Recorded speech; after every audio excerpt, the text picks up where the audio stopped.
José Supo, quien es el ponente el día de hoy, quien es el autor del libro Niveles de Investigación, y pues con quien vamos a tertuliar, conversar, interactuar, de manera de que conozcamos un poco más sobre su producción intelectual. También tenemos en este caso la participación del doctor Jorge Luis Yangali Vargas, quien es nuestro director de la Escuela de Posgrado de nuestra Universidad Nacional del Centro del Perú, quien pues ha desarrollado y sigue desarrollando desde su gestión este tipo de encuentros, este tipo de conversatorios, este tipo de eventos académicos que le dan pues una especie, ¿no?, de paradigma a nuestra escuela de posgrado. Y también tenemos la participación de nuestro destacado investigador, el doctor Becker Camayo Lapa, quien pues es un connotado científico de nuestra Universidad Nacional del Centro del Perú, también de nuestra región y del país, ¿no?, para que nos pueda acompañar. A todos ustedes, muy buenas tardes, bienvenidos, bienvenidas. Esperemos de que este evento, esta tertulia, este conversatorio, pues nos pueda llenar de mucho conocimiento y también nos pueda llenar de muchas otras preguntas. Así es que vamos a iniciar el evento de este conversatorio sobre el libro del doctor José Supo, Niveles de Investigación, una clasificación emergente fundamentada en el análisis de datos para la investigación científica, con las palabras de bienvenida del doctor Jorge Luis Yangali Vargas, quien es, pues, nuevamente reitero, nuestro director de la Escuela de Posgrado de nuestra UNSP. Adelante, doctor Jorge. Muchas gracias, doctor Juan Jesús Güere. Saludar al doctor Supo, al doctor Becker Camayo y a cada uno de los que están presentes aquí en esta reunión que se ha ido programando para poder dialogar, para poder conversar con respecto a estos niveles de investigación en el sentido de la presentación del libro del doctor José Supo. Para nosotros como unidad de posgrado es importante realizar este tipo de conversatorios, así también realizar una serie de eventos que nos faculten para el mejor entendimiento del proceso de investigación. Como escuela de posgrado estamos en este momento trabajando, por ejemplo, los esquemas tanto de maestría como del doctorado. Estos esquemas deben de reflejar los últimos avances en cuanto a investigación, así como también los retos que tienen los investigadores últimamente, ¿no? Unos retos que ya van más allá de la tesis, principalmente en la Universidad Nacional del Centro de Perú. Hemos aprobado, por ejemplo, la obtención del grado académico mediante la sustentación de artículos de investigación en revistas de alto impacto. Entonces, esto, por ejemplo, ya es una nueva modalidad de obtención del grado y por lo tanto, como escuela de posgrado, nosotros nos alegra estar al pendiente de lo que vienen a ser las nuevas modalidades, los niveles de investigación, todo aquello que tenga que ver con la difusión del conocimiento. Y en ese sentido, dar a cada uno de los presentes la bienvenida a la presentación del libro del doctor José Supo sobre los niveles de investigación. Muchas gracias. Muchas gracias, doctor Jorge Luis Yangali Vargas. Bueno, en este caso, pues, agradeciendo también en la Sí, organización de no, este tipo de eventos, estaba de todavía este en la tipo de lamparita. encuentros Un dentro de momentito, nuestra ¿no? escuela de posgrado, de nuestra UNSP. Así como también, ¿no?, llega nuestro agradecimiento a la notable tarea científica que desarrolla el doctor Becker Camayo Lapa, a quien le vamos a pedir, por favor, que nos pueda dar algunas palabras introductorias al libro Niveles de Investigación del doctor José Supo. Muy buenas tardes a todos los participantes de esta presentación del libro de niveles de investigación, saludando pues al doctor José Supo por su magnífico libro que nos permite ordenar y estar claro en el manejo de la información de acuerdo a los niveles de investigación, ¿no? Entonces va a ser una ayuda para poder trabajar no solamente dentro del nivel exploratorio, llegar al nivel, que es muy importante, la ciencia ayuda a transformar la realidad, ¿no? Pasar por niveles y llegar al aplicativo, donde muchos nos preguntábamos de que, ¿dónde está el tecnológico? ¿Dónde está la innovación? ¿Dónde está el emprendimiento? Y vemos pues de que magistralmente el doctor José Supo lo explica que está dentro del nivel aplicativo, ¿no? Por ello, le doy bienvenida al doctor José Supo. Esperemos pues de que aprovechemos su presencia para poder hacer las preguntas correspondientes. Muchas gracias, doctor.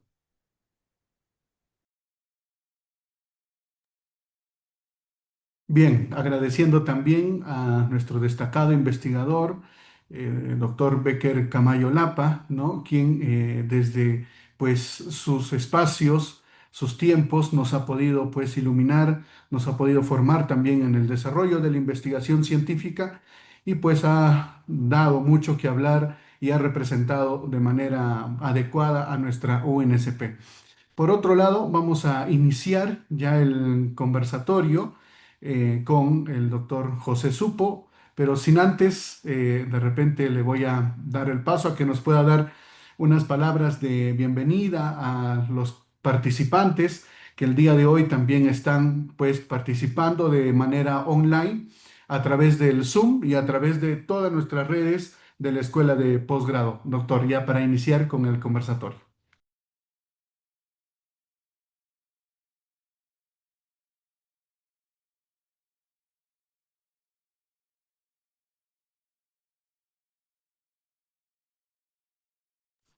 Su micrófono, doctor.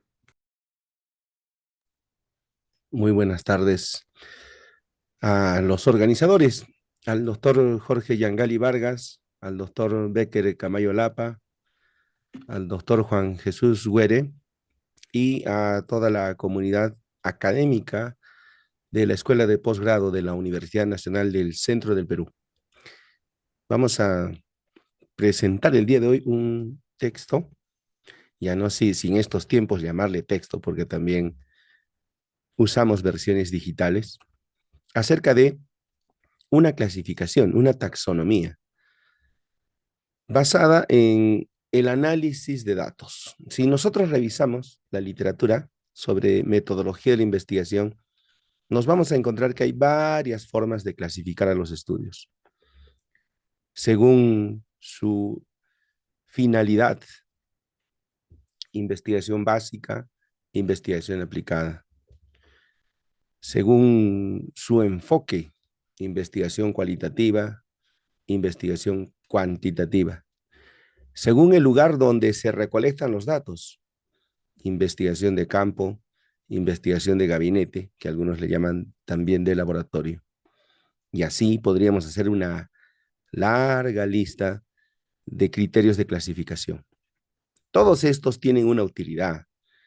Es decir, si a lo que nosotros nos preocupa es cómo vamos a recolectar los datos, pues sí, nos ayudaría una clasificación basada en el lugar donde se van a recolectar los datos.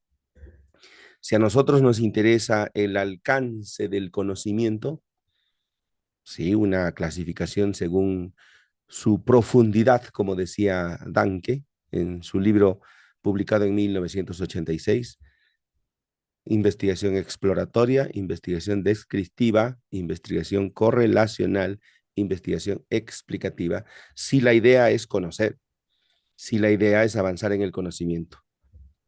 Pero hoy en día estamos en un nuevo escenario, no estamos en 1986 en la clasificación de Danke, o en 1970 cuando Mario Bunge divide la investigación en pura y aplicada.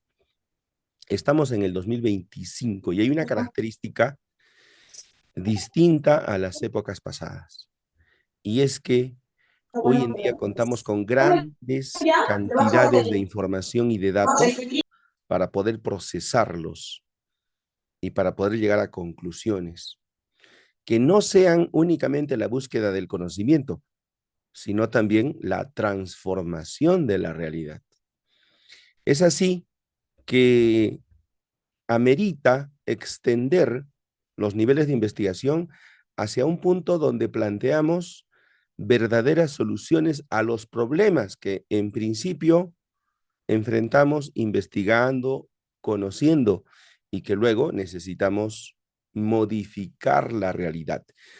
Si hacemos la analogía con un paciente, claro, al principio estudiamos al paciente, pero luego tenemos que darle un tratamiento, un plan terapéutico, un seguimiento, una intervención de cualquier tipo. Puede ser médica, quirúrgica, preventiva. Hacemos una intervención para transformar la realidad. Y para eso, hasta inicios de este siglo, no existía una clasificación.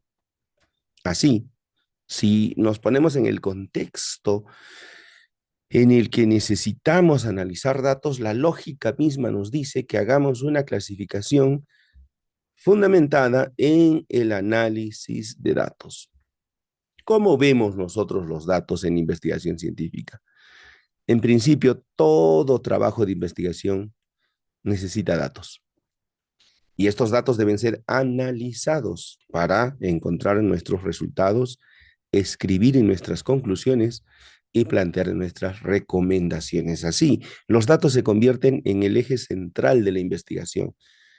Es el foco en donde tenemos que concentrar nuestra mirada para, en principio, resolver problemas cognitivos y luego hacer intervenciones para transformar positivamente la realidad.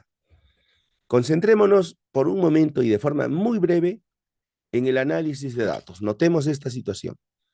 Datos cualitativos, cuantitativos, los de toda la vida, peso, talla, temperatura, son datos objetivos, pero también existen datos subjetivos como la calidad de vida, el rendimiento académico, la productividad de una empresa.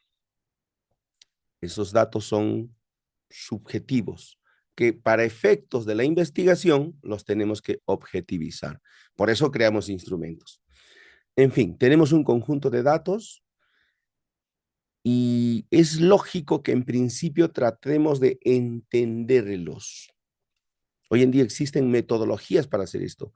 Comprensión de los datos, se dice, por ejemplo, en algunas metodologías. ¿Qué significa esto? Que si una persona tiene el colesterol alto, y esto es un dato, pues entendemos de que esa persona no está muy bien, que digamos, ¿no? Si una persona tiene la presión arterial alta, pues entendemos que no está muy bien esa persona. Y lo mismo pasará con su glucosa. Y esos son datos, pero no los estamos procesando estadísticamente. Estamos haciendo un análisis cualitativo de los datos, o si se quiere, estamos haciendo un análisis de datos no estadístico. Y ese es el punto de partida. Cuando tenemos un conjunto de datos, sí, al principio hay que comprenderlos, hay que entenderlos, todavía no nos enfoquemos en medias, medianas ni modas, ni en desviaciones estándar. El piso, la base de estos niveles de investigación es sin análisis estadístico, con análisis de datos cualitativo, primer nivel. Segundo nivel, tenemos nuestros datos y ahora si tenemos una cantidad de datos, una cantidad de casos, vamos a procesarlos, vamos a cuantificarlos estadísticamente. Vamos a analizar a las variables de uno en uno. Ahora sí podemos pensar en una media, en una desviación estándar, si se trata de un dato numérico, y si se trata de un dato categórico, un conteo, que es una frecuencia absoluta, un porcentaje, que es una frecuencia relativa. Eso es cuando tenemos que analizar a los datos de uno en uno, a las variables de uno en uno. Ya luego pasamos a un siguiente nivel, el relacional, donde tenemos que llevar las relaciones entre variables de forma bivariada, sin buscar causalidad, variables relacionadas de dos en dos. En cuarto lugar, vamos a analizar a las variables de forma multivariada, en conjunto. ¿Para qué haríamos eso? ¿Cuál es la intención? Buscar el efecto de una de ellas sobre otra, utilizando a las demás como control. La variable A influye en B. ¿Qué hace aquí la variable C, D, E, F? Son control. En un quinto nivel tenemos el nivel predictivo. Si ya conocemos las causas de un problema, entonces podemos crear modelos para anticiparnos a la ocurrencia de un evento. Puede ser de una enfermedad, de una epidemia, de un brote, de un problema mecánico, de la morosidad en un sistema financiero, para cualquier evento. Finalmente llegamos al nivel aplicativo. Y aquí lo que se busca es intervenir para transformar la realidad de forma positiva. Tenemos que hacer un monitoreo, esto con cartas de control. Tenemos que hacer un análisis de la capacidad y finalmente una validación con metodologías estadísticas para la mejora continua. Hablando de análisis de datos, entonces, en principio se analizan sin estadística, luego de uno en uno, enseguida de dos en dos. Lo que sigue es de forma multivariada para seguir con un modelamiento y finalmente una metodología de mejora continua que los llevamos a los 6 niveles de investigación: exploratorio, descriptivo, relacional, explicativo, predictivo y aplicativo. Eso como una forma breve de presentación para iniciar nuestro conversatorio, doctor Were. Muy bien, muchas gracias, doctor José Supo. Y pues también agradeciendo a las personas que estén presentes en este conversatorio. Voy a indicar la dinámica de esta conversa, esta tertulia científica que vamos a tener el día de hoy. Y para ello, pues cada uno de ustedes puede establecer algunas preguntas que quiera trasladar al doctor José Supo y nos pueden enviar por el chat de Zoom, por el chat de Facebook o también por el chat de Instagram, por donde se está transmitiendo en vivo el evento. Y si no es por estos medios, también a través del grupo de WhatsApp donde están incluidos cada uno de ustedes. Vamos a ir conversando con el doctor José Supo, vamos a ir interactuando también con el público, con los interesados en trasladarles las preguntas y luego vamos a pues ir haciendo algunas u otras preguntas directas, algunos aportes de repente, ¿no? O algunas inquietudes sobre este fabuloso libro, Niveles de Investigación. Así es que, doctor, yo quería iniciar consultándole algo muy importante, ¿no? El libro titula Niveles de investigación, una clasificación emergente, por un lado.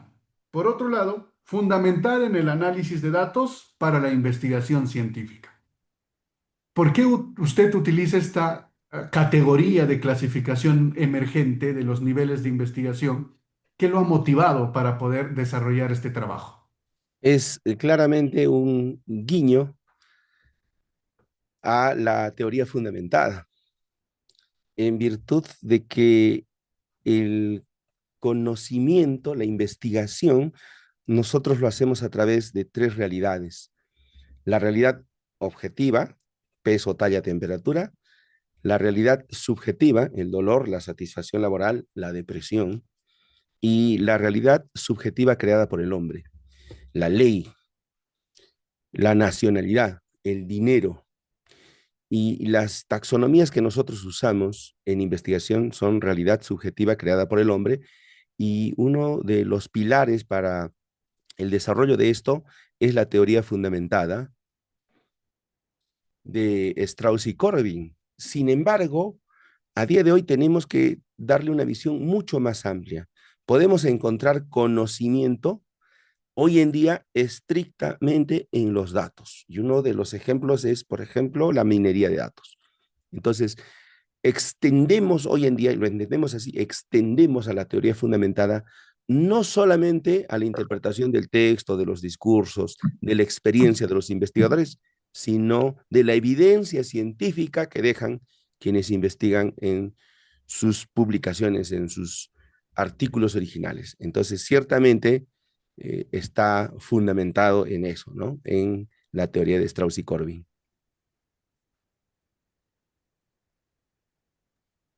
Bien, doctor.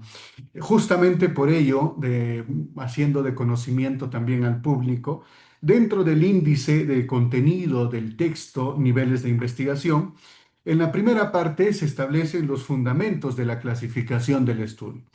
Es decir, no solamente se abarcan estos niveles como propuesta como tal, sino que antes de eso se hace una revisión histórica, una justificación epistemológica para saber de dónde nacen todos estos niveles de investigación, qué se había hecho antes, qué se ha hecho ahora y qué se podría hacer después. En función de ello, doctor, usted también plantea dentro del contenido del texto de que la investigación debe de ser operativa, no tanto teórica, ¿no? Sino más bien operativa. ¿Cómo este del libro, este texto o estos niveles de investigación logran una conexión metodológica con la formación de nuevos investigadores, ya sea en pregrado, ya sea maestristas o ya sea de nivel doctoral? Una de las preguntas más frecuentes que me suelen realizar los investigadores, siendo mi persona profesor de estadística aplicada a la investigación científica, es el procedimiento estadístico que deben realizar en su trabajo de investigación. Es la pregunta que con mayor frecuencia me realizan. Y siendo que el insumo para hacer investigación son los datos, esta es una pregunta clave. Así que no solamente se trata de una visión, esta taxonomía, como podemos remitirnos al pasado, ¿no? El paradigma cualitativo, el paradigma cuantitativo son formas de ver la investigación, son paraguas que le ponemos a nuestro trabajo investigativo. Sin embargo, los niveles de investigación van más allá, van a una taxonomía operativa para guiar la investigación y para guiar también nuestro protocolo. Vamos a poner un ejemplo. Si nosotros hablamos de estudios explicativos, hablamos de variables independientes y variable dependiente. Pero si nosotros hablamos de estudios predictivos, hablamos de variables exógenas y de variable endógena. Entonces, no solamente se trata de una clasificación que guía el análisis de datos, sino también el método mismo, la ruta, el camino, el paso a paso, el cómo, y no se queda únicamente en un nivel epistémico, sino en una guía metodológica. Muy bien, justamente dentro de esta guía, ¿no? Práctica operativa que nos ayuda pues a sincronizar, ¿no? O a sintetizar los procesos estadísticos, metodológicos y también teóricos, se establece una especie de niveles de investigación y uno de los puntos esenciales, doctor, es el análisis de datos no estadístico, seguramente basado en minería de datos, en el dataísmo, en el manejo de información, etcétera. Pero ¿nos podría explicar a qué se refiere con el análisis de datos no estadísticos? Si nosotros lo contraponemos con el análisis de datos estadístico, pensamos en análisis estadístico en medidas de tendencia central, medidas de dispersión, pruebas estadísticas tipo chi cuadrado, t de Student, ANOVA, regresiones logísticas, lineales, en fin, todo un pack de cálculos matemáticos. No estadístico, por contraparte, sería no hacer cálculos matemáticos, sino interpretaciones, lectura de los datos, como el caso de la presión arterial elevada, que viene con la glucosa elevada, con el colesterol elevado. Estamos hablando en medicina de un síndrome metabólico, ¿no? Que afecta a gran parte de la población. Entonces estoy interpretando los datos, pero no estoy haciendo cálculos estadísticos. Eso en esencia es el análisis de datos no estadístico. Muy bien, y en función de ello podríamos citar pues a Thomas Kuhn, quien afirmaba que el conocimiento no se desarrolla de forma lineal, ¿no? sino a través de ciertos procesos científicos que desarrollan ciertas rupturas en las comunidades científicas y en la misma ciencia como tal. Este cambio de paradigma, doctor, que sintoniza o se desarrolla desde los niveles de investigación, ha logrado proponer 6 niveles: exploratorio, descriptivo, relacional, explicativo, predictivo y aplicativo.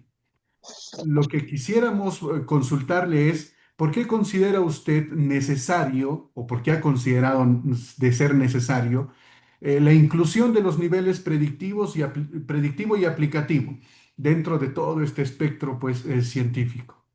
Claramente es una alternativa a la clasificación de 4 niveles de 1986 de Danke. Él planteaba nivel exploratorio, descriptivo, correlacional y explicativo, pero no lo hacía en función al análisis de datos. Ahí está el cambio de paradigma. Él lo hacía según su profundidad o alcance, según la necesidad de conocer. La clasificación de 6 niveles está fundamentada en el análisis de datos. ¿Y por qué? Aparentemente es una extensión, porque no basta con conocer las causas de los problemas. ¿De qué sirve conocer cuáles son las causas de un problema, de una enfermedad, si no voy a plantear ninguna solución? El planteamiento de la solución misma también es investigación científica y es a lo que se refería Mario Bunge con investigación aplicada.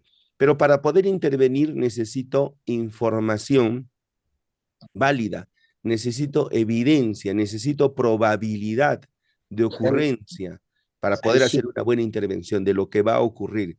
Entonces se requiere de una predicción previa. ¿Por qué esto no era tan obvio en 1986? Porque no se disponían de las herramientas informáticas con las que nosotros hoy contamos, con la potencia de los software estadísticos que disponemos, muchísimo menos con la inteligencia Pues, artificial que todos manejamos. además se sabe que Muy bien. Muchas cualquier gracias, edad doctor. sus Ya pasando a la parte de los niveles de investigación propiamente, ¿no? Desarrollados y planteados por el doctor José Supo, tenemos en la segunda parte del libro estipulado como los niveles de investigación basado en el análisis de datos. En la primera parte, nivel exploratorio, se habla de diferentes aspectos, de diferentes partes, de diferentes modalidades, de diferentes naturalezas, ¿no? De poder desarrollar la investigación. Se habla, por de los ejemplo, de la fenomenología, la hermenéutica, la heurística, el constructivismo, el estudio histórico, el estudio documental, el estudio del discurso, el estudio en cada etnográfico y hasta el estudio de caso y la teoría estado fundamental. en la ¿De qué banca. manera ha usted Además, conciliado, organizado, sistematizado todos y es estos ¿no? aspectos dentro del nivel al exploratorio final del y partido cómo le desintegrado, podrían ayudar a nuestros investigadores no de hoy? jugando el Cuando mismo tiempo? hablamos de los estudios de nivel exploratorio y la ausencia del análisis estadístico, estamos hablando claramente de investigación cualitativa.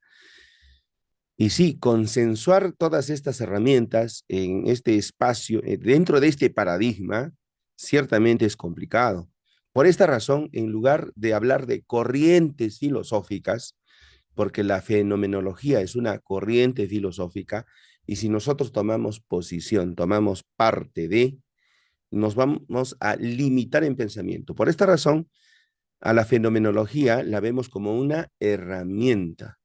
Lo mismo pasará con la hermenéutica, con la heurística y con el constructivismo. Son herramientas para el desarrollo de la investigación científica. Ahora, en investigación cualitativa también tenemos diseños, el estudio del discurso, que echa mano de estas herramientas, más de unas que de otras. Al caso del análisis del discurso, la herramienta más importante, la hermenéutica. Luego tenemos el estudio de caso, que también es un diseño de investigación cualitativa. Del mismo modo, echa mano de todas las herramientas cualitativas, pero en esencia y en profundidad de la heurística. Y así nos vamos dando cuenta entonces que los estudios cualitativos, como el estudio etnográfico, la teoría fundamentada, usan estas herramientas, no les vamos a llamar en este caso corrientes filosóficas, sino herramientas como la fenomenología, la hermenéutica, la heurística, el constructivismo.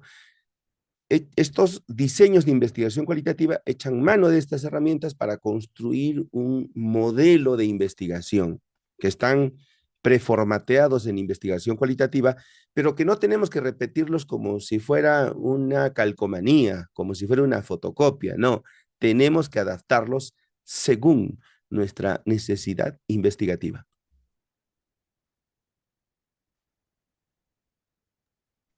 Muy bien, doctor. En función de ello, también se desarrolla dentro del texto, ¿no? Los objetivos para cada uno de estos procesos. El objetivo del nivel exploratorio: identificar, interpretar, determinar y definir, con ciertos conceptos, con ciertos verbos, ¿no? Que nos llevan a nosotros a operacionalizar la investigación. Entonces, en lugar de hacer una especie de filosofía sin término para cada uno de estos aspectos investigativos, usted plantea ciertos objetivos que nos pueden ayudar a sintonizar o a ser coherente con la intención de la investigación, con la línea de investigación y también con lo que uno desea investigar. ¿Qué tan importantes son estos objetivos que ha planteado, doctor? En extremo, en extremo. Mi objetivo favorito, diría yo, es el primero de ellos, porque es el que da origen al desarrollo de una línea de investigación. Identificar. En investigación cuantitativa, como clásicamente lo conocemos, o como cuando hacemos la tesis o escribimos el artículo científico, escribimos un enunciado, objetivos, hipótesis, y luego nos guiamos de ello. Pero la investigación no empieza así, no inicia así. El origen mismo, la serendipia, es encontrar algo que originalmente no estabas buscando, como cuando empezó la pandemia de la COVID-19 en diciembre de este año. Habían 4 pacientes que tenían neumonía atípica. Claramente estaban graves y les hicieron pruebas diagnósticas para gérmenes conocidos, que si es el SARS, no era el SARS, tal vez el MERS, no era el MERS, la gripe aviar tampoco, y les hicieron pruebas para todo. Los investigadores no se detuvieron ahí y pensaron que podría ser un nuevo virus. Oye, no te encuentras con un nuevo virus todos los días, probablemente una vez en tu vida. Eso es una serendipia. Para eso, tú no escribes un enunciado y objetivos que digan descubrir un virus que genere una nueva patología pulmonar. Nadie hace eso, ¿no? Y esa es la intención de este primer objetivo, identificar un objetivo puramente fenomenológico, el inicio de una línea de investigación. Muy bien, doctor. Y justamente por ello vamos a hacer una especie de fotografía científica de la realidad dentro del nivel descriptivo. Usted afirma dentro del texto que el nivel descriptivo busca detallar ciertas características de los fenómenos que el investigador está observando, sin necesariamente establecer relaciones causales entre ellos. Entonces, la pregunta o la consulta sería: ¿de qué manera la descripción puede ser científica y no solo narrativa? Porque enmarca una realidad, tal cual lo has mencionado, una fotografía de un grupo o de una población, incluso si para estudiar a esta población debo recurrir a una muestra. Por eso los estudios de nivel descriptivo se delimitan en lugar y tiempo. Entonces, la prevalencia de caries en la ciudad de Lima no es la misma que la prevalencia de caries en Ciudad de México, porque la delimitación geográfica hace que este parámetro cambie. Y lo mismo ocurre con la delimitación temporal. La prevalencia de cáncer de pulmón no es la misma en 2025 que en el año de 1980. Esa es su intención de este primer nivel investigativo, de este segundo ya nivel descriptivo, ¿no? Primer nivel cuantitativo, pero segundo nivel de estos 6 que hemos enunciado. Así es, doctor. Y en su cuarta edición de Metodología de la Investigación, publicado también hace poco y pues siendo bestseller a nivel internacional en el campo de la investigación, usted afirmaba dentro ya del nivel relacional que el nivel relacional determina la asociación o dependencia entre ciertas variables, ¿no? Entonces, ¿cómo podríamos evitar la confusión entre la correlación y la causalidad propiamente, doctor? En el tercer nivel relacional estudiamos los vínculos entre variables. Creo que para nadie es un secreto que cuando una persona sube de peso tiene más riesgo de hacer diabetes. O si conocemos a alguien diabético, probablemente tenga algo más de peso. Hay un vínculo entre variables y así podemos encontrar varios vínculos. La hemoglobina, la anemia, con el rendimiento académico de los niños, de los estudiantes. Son vínculos entre variables que hay que descubrirlos estadísticamente. El análisis de datos aquí es estadístico. Y entonces el tipo de relación que vamos a plantear dependerá de la naturaleza de las variables. Asociación si son categóricas, correlación si son numéricas, comparación si una es categórica y la otra es numérica. Pero en este nivel no estamos buscando demostrar relaciones causales, porque la causalidad no solo se apoya en la estadística, ciertamente su principal herramienta es la estadística, es el punto de partida, pero un vínculo entre variables no demuestra causalidad. Cuando una persona tiene diabetes y obesidad, no podríamos decir que la obesidad le haya causado la diabetes ni al revés, que la diabetes le haya causado la obesidad. Tal vez ambos son consecuencia de una tercera variable. Así es. Y es por ello que dentro de sus masterclass, también al referirse sobre el nivel explicativo, usted menciona de que explicar es ir más allá de la simple descripción y la simple connotación de relaciones como tal. Es comprender el porqué de los hechos. En función de ello, doctor, ¿qué herramientas nos podría dar a los investigadores, de repente, a los que enseñan también o desarrollan la noble tarea de formar investigadores? ¿Qué herramientas usted recomendaría para lograrlo dentro de este nivel explicativo? El nivel explicativo busca demostrar relaciones de causalidad, pero estamos hablando de análisis de datos. Y en este nivel hay que relacionar a las variables de forma multivariada. ¿Para qué haríamos eso?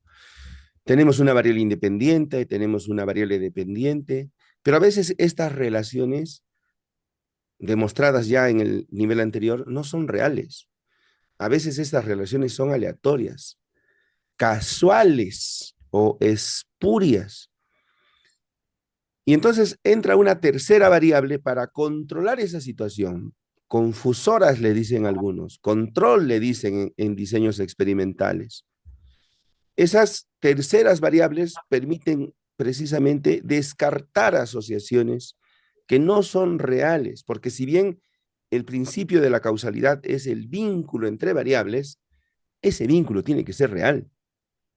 Y entonces la estadística permite hacer análisis multivariado para controlar la relación entre una variable independiente y otra dependiente respecto de otras variables, a lo cual tendremos que agregarle también criterios de causalidad. Uno de ellos y el más importante es la temporalidad. Primero estuvo la causa, después el efecto. Como el hábito de fumar y el cáncer de pulmón. Primero fumas, luego te da cáncer de pulmón, en ese orden, ¿no? Hay una relación temporal.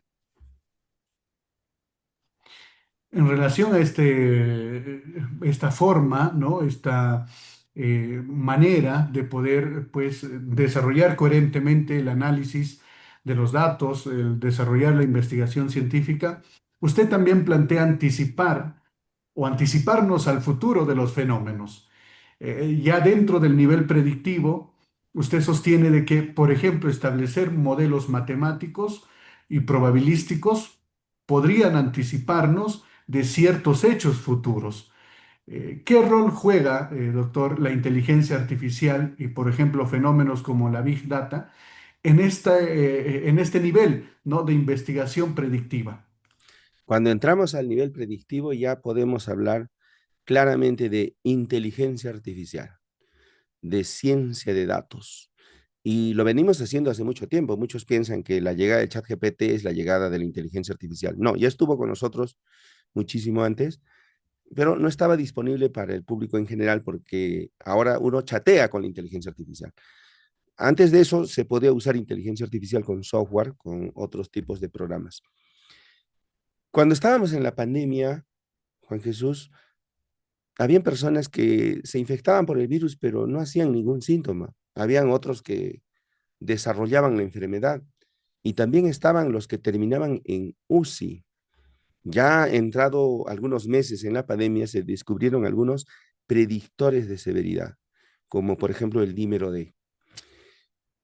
Conociendo quién va a desarrollar una enfermedad grave, probablemente una complicación con óbito, y anticipándonos a una tormenta de citoquinas, así le llamamos, que va a producir una coagulación intravascular diseminada, nosotros literalmente le podemos dar un anticoagulante y salvamos al paciente. Con una predicción, salvamos a una persona, sabiendo quién va a hacer ese caso grave. Y a medida de que vayamos registrando los datos de los pacientes que siguen llegando, adivina que nuestro modelo va a ser mejor. O sea que este modelo va a ir evolucionando cada vez de forma más fina. Eso es la inteligencia artificial aplicado a la ciencia de datos. Y justamente hacemos también una invitación a que puedan interactuar con este texto, con este libro. He hecho también una especie de GPT, ¿no?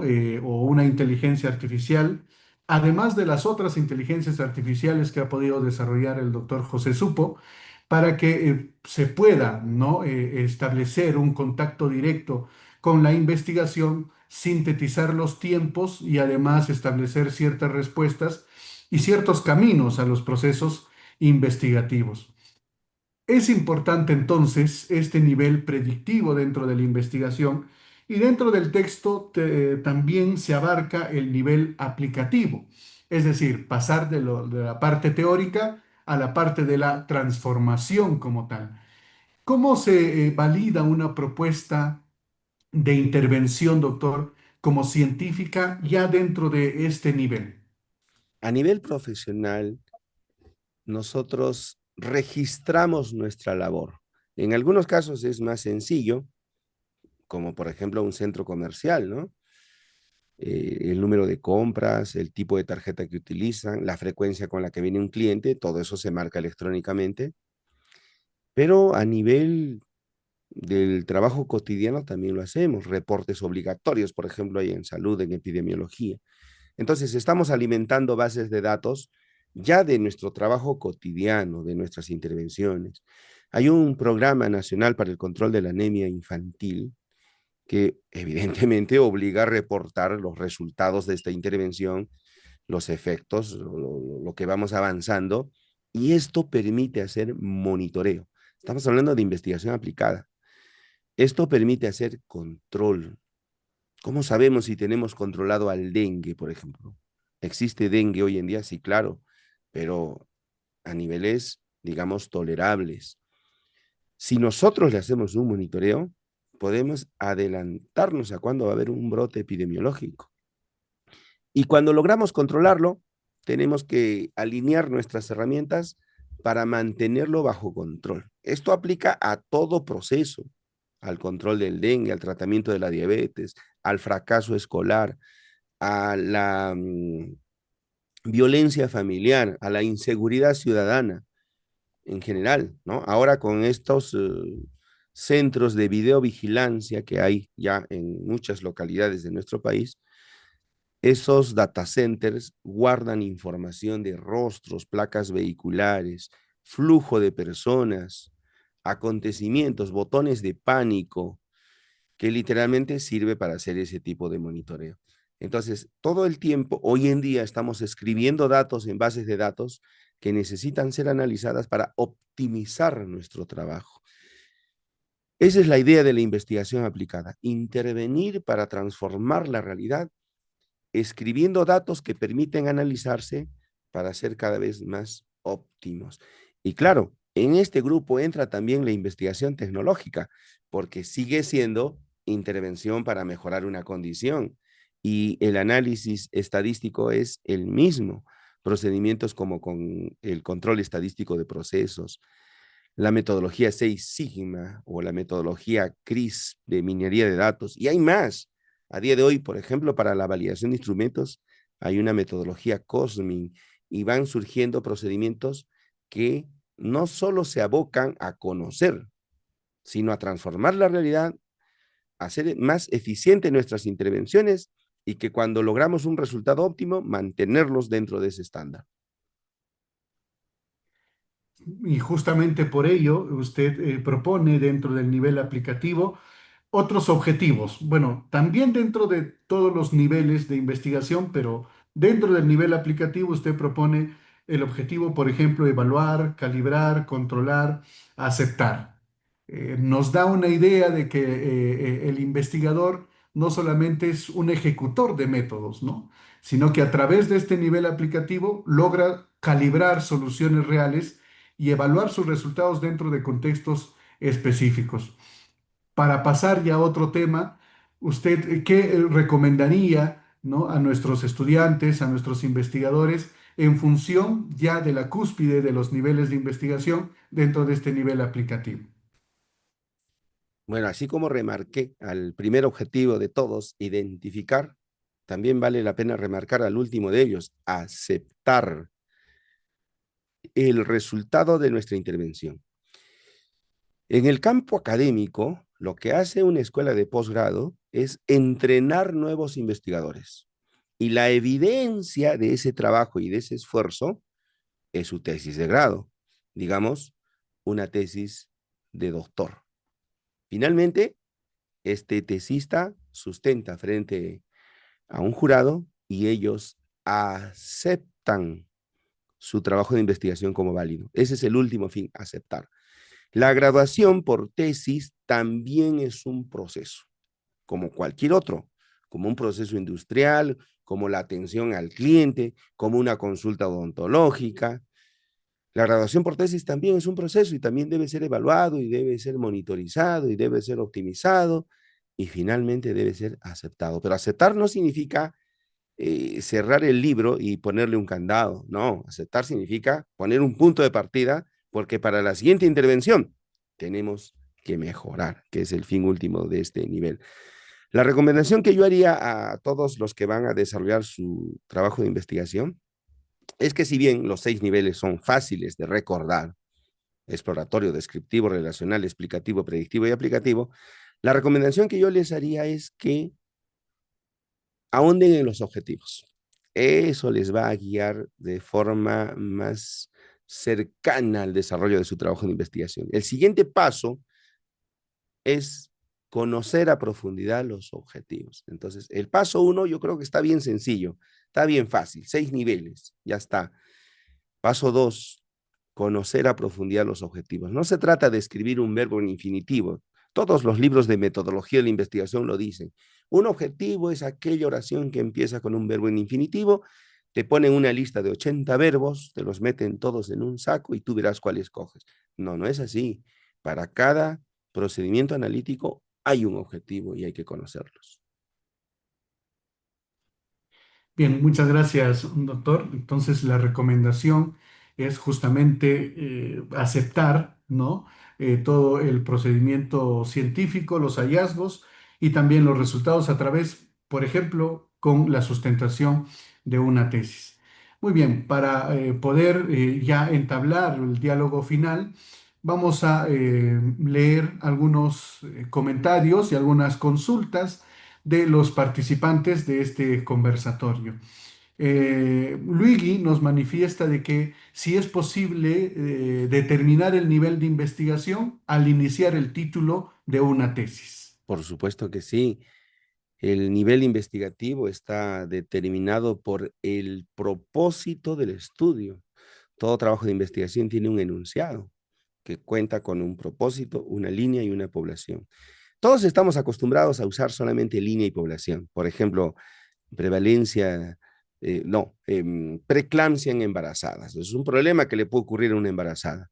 Y muchas veces suprimimos el propósito, que sería en este caso prevalencia. Ese propósito es el que determina el nivel investigativo. Pero hoy en día no hay que preocuparse tanto de ello. La IA nos guía con eso. Simplemente le preguntamos, ¿cuál es el nivel investigativo de mi tesis? Se lo entregamos a la inteligencia artificial y le preguntamos, ¿cuál es el nivel investigativo de mi tesis según los niveles de investigación? Y ahí le pueden agregar según supo o según el análisis de datos, porque la IA ya se leyó todos los PDFs que encontró en Internet. Sí, efectivamente es así y por eso hacemos la invitación a que puedan interactuar con los chats creados por el doctor José Supo y establecer pues también sus mecanismos investigativos. La maestra Elizabeth manifiesta de que en cuanto a los niveles de investigación no mencionó al nivel correlacional. Entonces existe, ¿no?, como una especie de confusión entre lo correlacional y lo relacional. ¿Podríamos deslindar ese punto, doctor? Esta discusión no es nueva, que si el nivel se llama relacional o correlacional. Existen ya varias publicaciones en revistas científicas acerca de esta discusión. La correlación es un procedimiento estadístico que implica vincular dos variables numéricas continuas con distribución normal. Es más, no es cualquier tipo de vínculo, es un vínculo lineal.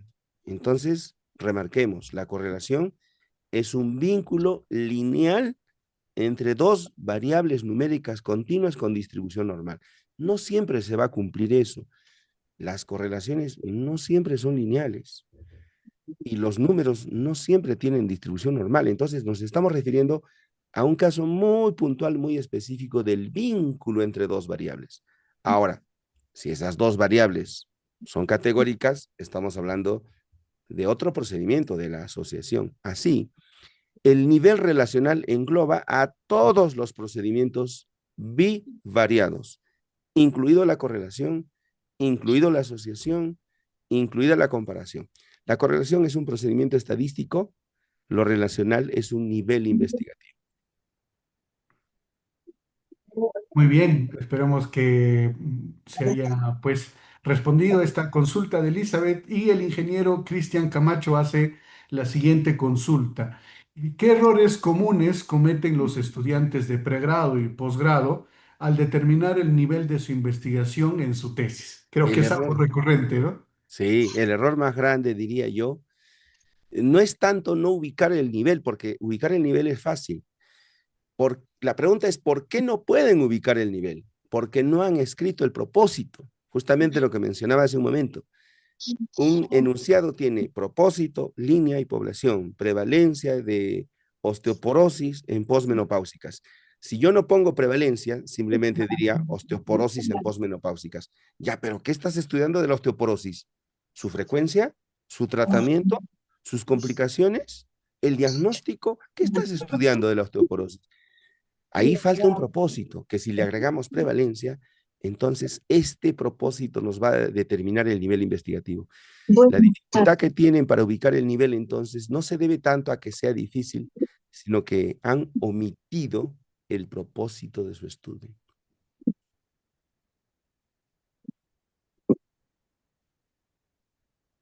Un momento. Por favor, le pedimos a Consuelo que pueda apagar su micrófono para poder continuar con estas consultas. Luigi manifiesta que a través de estos niveles de investigación se pueden establecer también nuevas variables de estudio. ¿Qué tan flexible pueden ser estos niveles de investigación en función de la investigación en proceso de maduración, doctor? Lo que pasa es que, así como nosotros hacemos taxonomía de la investigación, también podemos hacer taxonomía de las variables. Por ejemplo, categóricas, numéricas, según su naturaleza.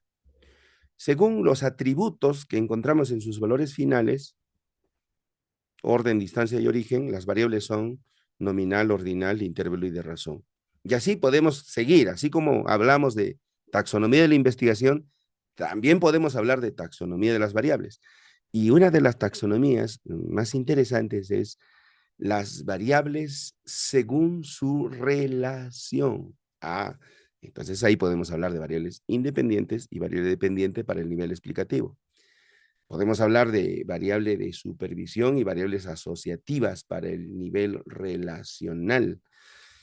Entonces, este concepto de relación entre variables surge precisamente de esta taxonomía de los niveles. Así, los niveles de investigación no solamente guían el análisis de datos, sino también el método mismo, la forma de hacer investigación con procedimientos que hemos ejecutado toda la vida. No estamos aquí inventando nuevas variables o creando nuevas variables. No, son las mismas. Simplemente les estamos poniendo una etiqueta a esa relación que siempre les hemos identificado de acuerdo al propósito del estudio.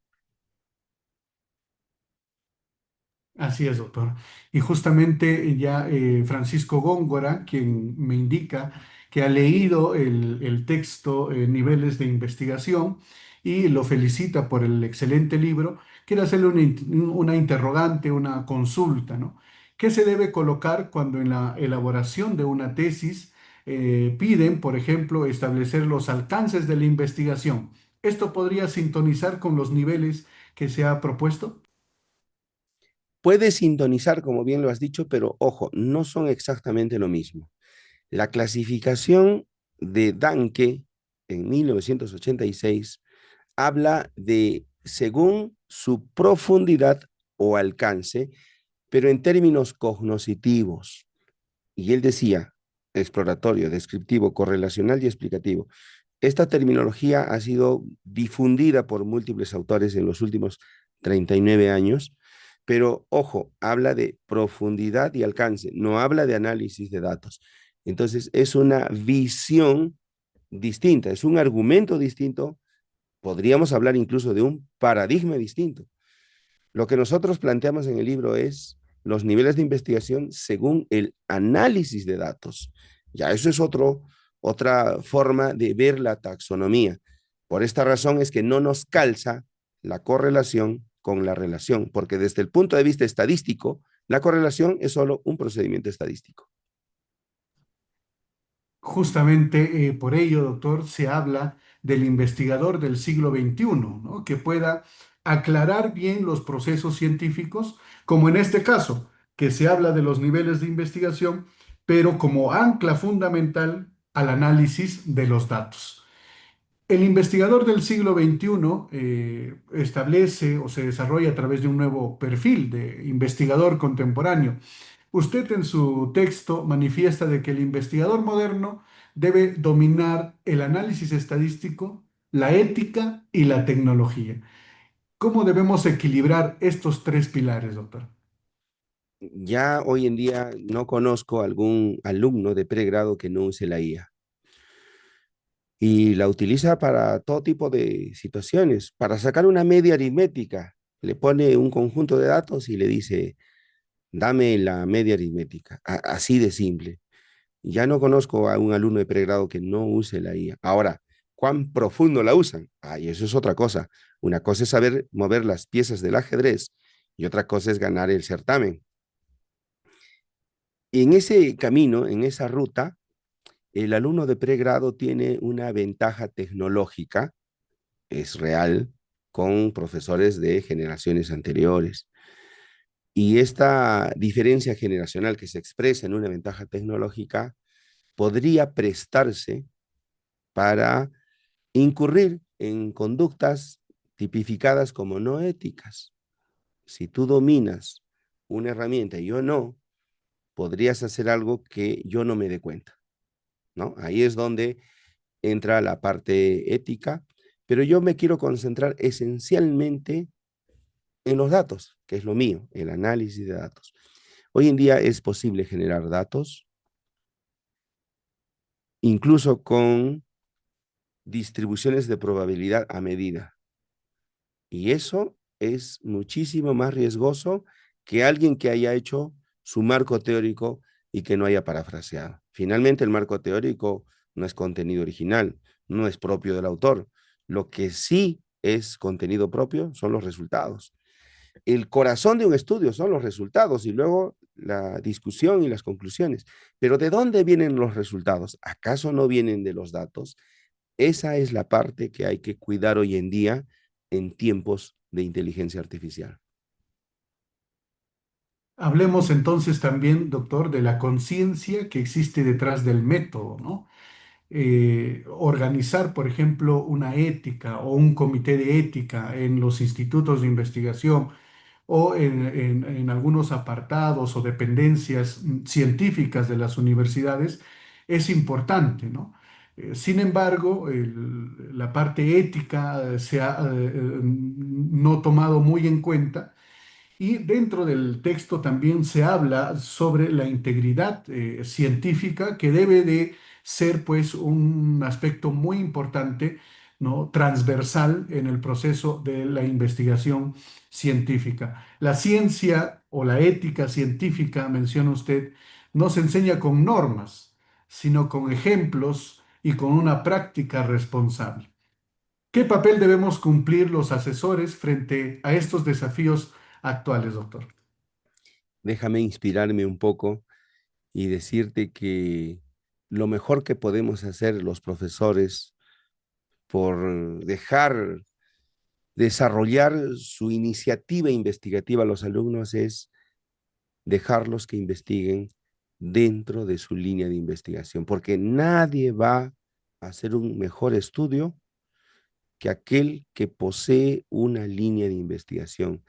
Nadie va a escribir tu canción, nadie va a bailar tu baile, pero si al alumno lo obligamos a que en lugar de jugar al fútbol juegue al básquetbol, seguramente no va a ser un buen basquetbolista y seguramente se va a ver tentado en hacer trampa. Pero cuando a alguien le dejamos expresar su ser, nos va a sorprender con resultados tan grandes que nosotros mismos nos vamos a asombrar. Y ese trabajo con toda seguridad va a ser íntegro, porque sale del fondo de su alma, de su corazón, de su esencia, de su ser, de su don. Ese día, cuando dejemos de investigar su verdadera línea a los alumnos, ese día nos van a sorprender y vamos a tener grandes maestros para reemplazar a los anteriores. Sin duda alguna, este legado científico que usted nos deja nos invita a poder establecer justamente estos nuevos objetivos, a desarrollar una disrupción a través de este paradigma emergente de los niveles de investigación. Es por ello que a través de la Escuela de Posgrado de nuestra Universidad Nacional del Centro del Perú, le agradecemos su participación y también agradecemos a la interacción de cada uno de los participantes. Para poder culminar, voy a llamar nuevamente o hacer un llamado al doctor Becker Camayo Lapa, que nos pueda dar unas palabras finales y luego vamos a tener a nuestro director de la Escuela de Posgrado, el doctor Jorge Luis Yangali, quien va a encargarse de cerrar este conversatorio, esta tertulia, que esperemos que no sea solamente un cierre, sino un inicio de nuevas discusiones. Adelante, doctor Becker. Muchas gracias, doctor Juan Güere, felicitando al doctor José Supo, que prácticamente me ha acompañado en todas mis investigaciones, ¿no? Quien habla ha sido ganador de concursos a nivel nacional de investigaciones, por ejemplo, en Prociencia. En Prociencia se habla, pues, ¿no? De la línea de investigación, inicia en la investigación básica, sigue la aplicada dentro de la universidad, sigue después el tecnológico dentro del campo, validación en campo, la innovación y el emprendimiento. Entonces, la forma de abordar, ¿no?, los niveles del doctor José Supo me ha ayudado bastante para afrontar, ¿no? Porque yo he manejado proyectos de Prociencia y también proyectos de ProInnovate. Prociencia, ¿no?, financia las investigaciones a las universidades para poder validar sus propuestas en campo y ProInnovate financia las investigaciones a las empresas, en donde la universidad entra como asesor para que cumpla su objetivo la empresa, desarrollar innovación y llegar al emprendimiento. Por eso, doctor José Supo, mis sinceras felicitaciones que sus niveles de investigación, ¿no?, que nos permite identificar claramente los objetivos, nos permite pues avanzar en la investigación, ¿no? Y llegar a lo que usted dice, a transformación de la realidad, ¿no? Mediante, en este caso, o pasando los objetivos cognitivos a los objetivos, ¿no? En este caso, de seguimiento, mejora continua de la realidad. Muchas gracias, don José Supo, y felicitando al doctor Jorge Angali y Juan Güere, que ha permitido este evento para poder presentar el libro, que está muy interesante. Muchas gracias. Gracias, gracias, doctor Becker, por sus sentidas palabras. La Escuela de Posgrado de la UNSP tiene como objetivo no solamente organizar ni difundir el conocimiento, sino también provocar la reflexión, desafiar nuevos paradigmas y establecer una cultura investigativa diferente, tanto en maestría como también en doctorado. En función de ello, ¿no? Tenemos a nuestro director, el doctor Jorge Luis Yangali Vargas, quien se va a encargar pues de cerrar este evento. Adelante, doctor.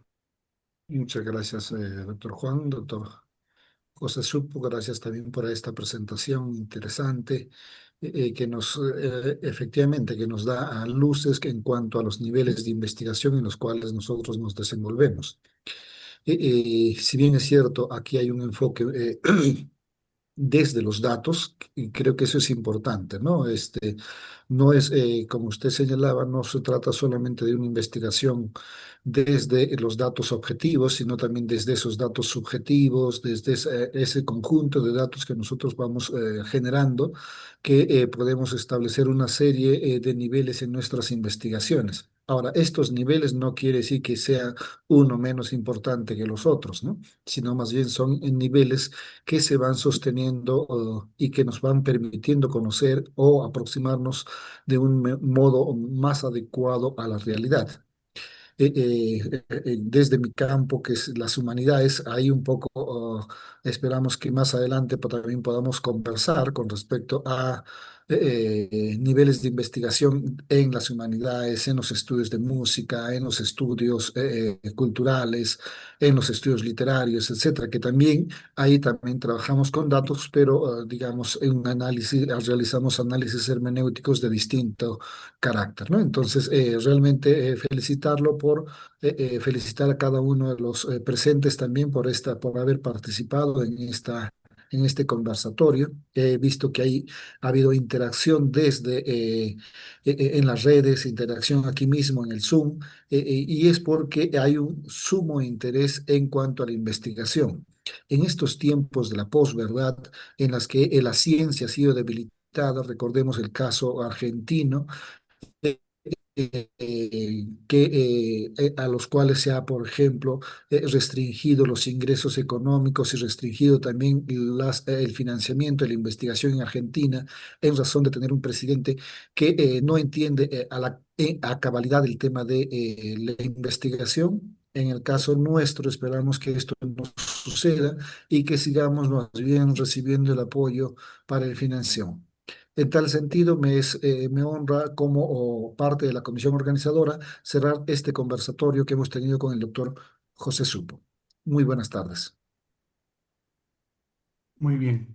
Muchas gracias, doctor Jorge Luis Yangali, doctor Becker Camayo, y en especial manera a nuestro distinguido doctor José Supo, autor de este libro, Niveles de Investigación. A los asistentes voy a pedir, por favor, encarecidamente que puedan encender sus cámaras para poder tomarnos una fotografía grupal con fines también de establecer los certificados y hacerles llegar pues a todos y cada uno de ustedes y tener un recuerdo de este evento. A ver si nos apoyan, por favor, para hacernos una toma final. Muchas gracias, Henry. Muchas gracias, César.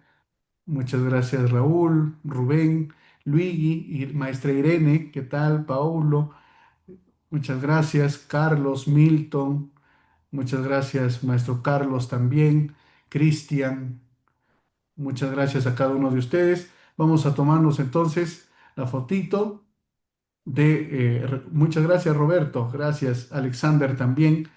Muchas gracias. Con un saludo nos despedimos entonces. Muchas gracias a cada uno de ustedes. A nombre de nuestra escuela de posgrado, estaremos comunicándonos en una siguiente oportunidad. Muy buenas tardes.